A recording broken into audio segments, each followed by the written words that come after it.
There's an aircraft so advanced, most of what it can do is still classified.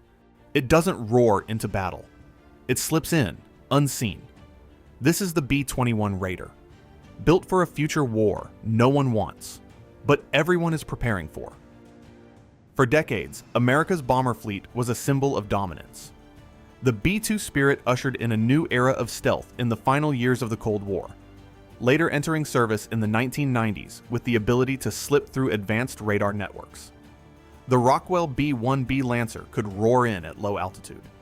The Boeing B-52, first flown in the 1950s and still in service, could unleash massive firepower across continents.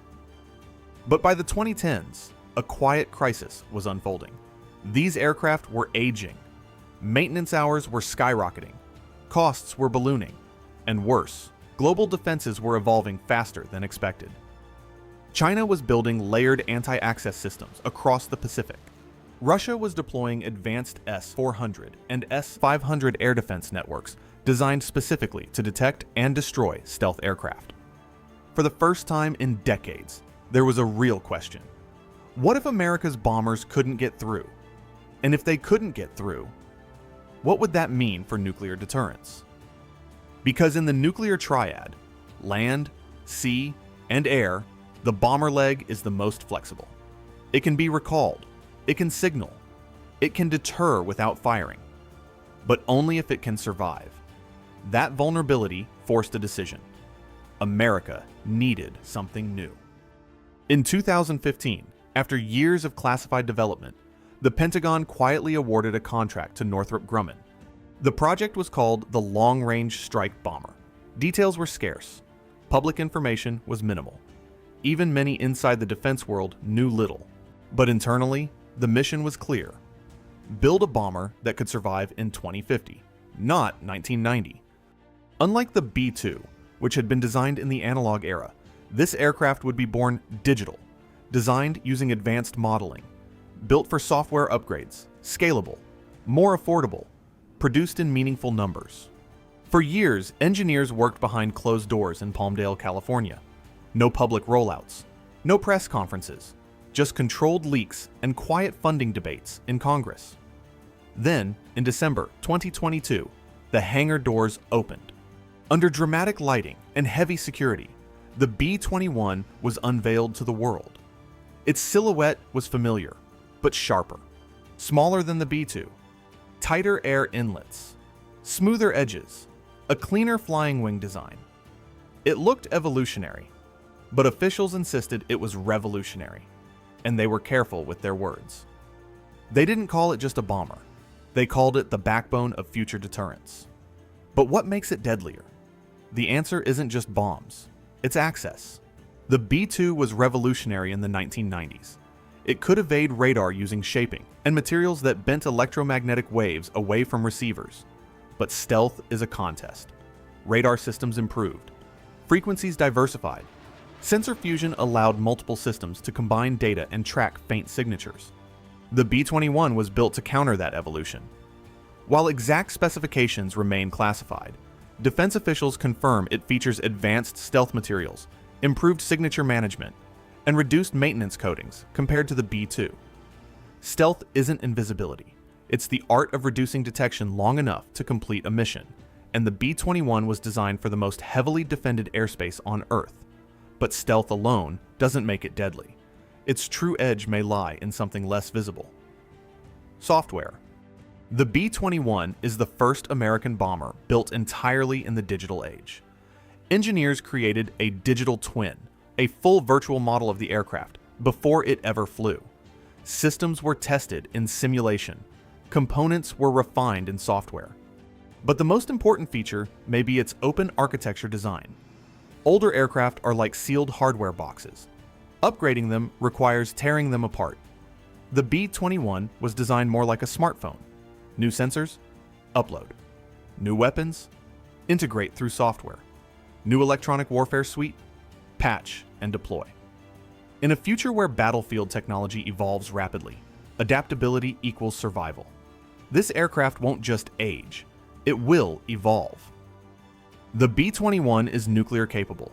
It is expected to carry a new generation of long-range standoff cruise missiles, allowing it to deliver a nuclear payload from hundreds of miles away. It will also carry conventional precision weapons for deep strike missions. That gives commanders flexibility.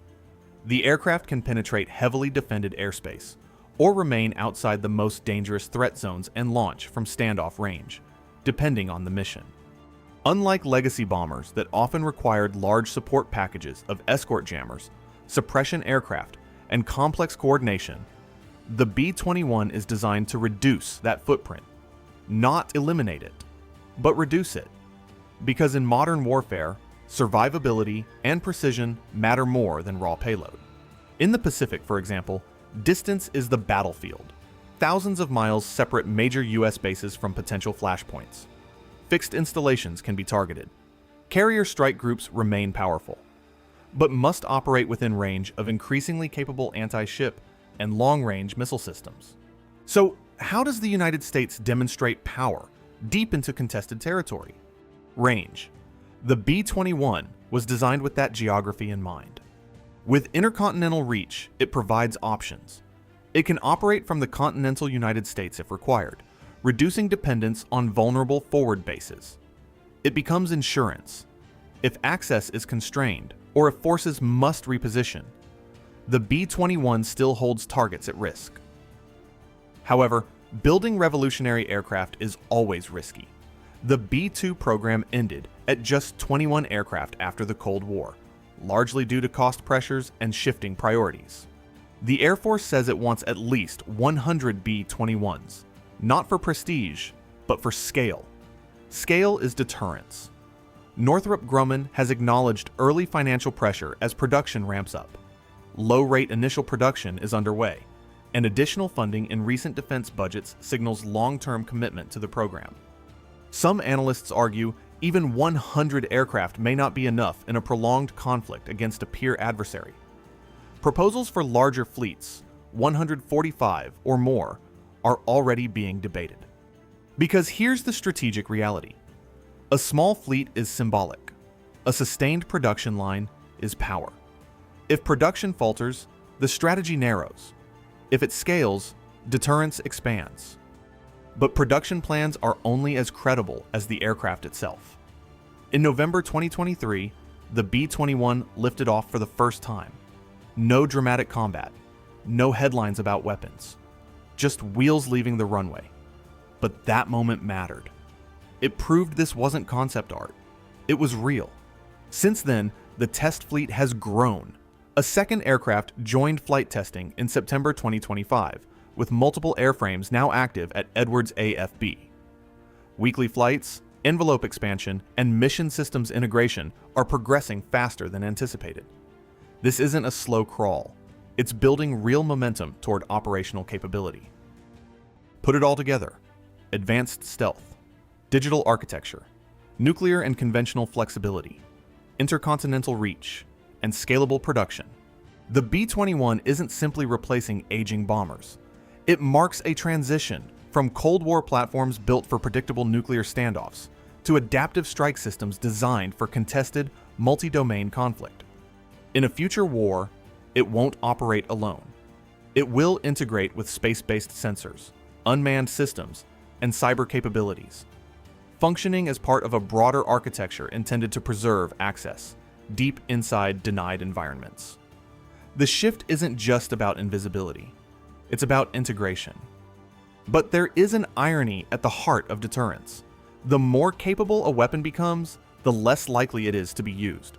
Supporters argue the B-21 strengthens stability, ensuring no adversary doubts the United States' ability to respond, even in the most contested scenarios. Critics counter that every advance in stealth drives investment in counter-stealth. New sensors, new networks, new detection methods. Innovation invites counter-innovation. The cycle continues. The aircraft itself does not decide which path prevails. Policy, perception, and calculation does. The B-21 may never drop a weapon in combat, and if deterrence succeeds, it might not have to. But strategy isn't built on spectacle. It's built on capability, tested, sustained, and quietly factored into every serious calculation. And today, that capability has a name: the B-21 Raider. What's your take on the B-21 program? Is it the right investment for the next 30 years of U.S. strategy?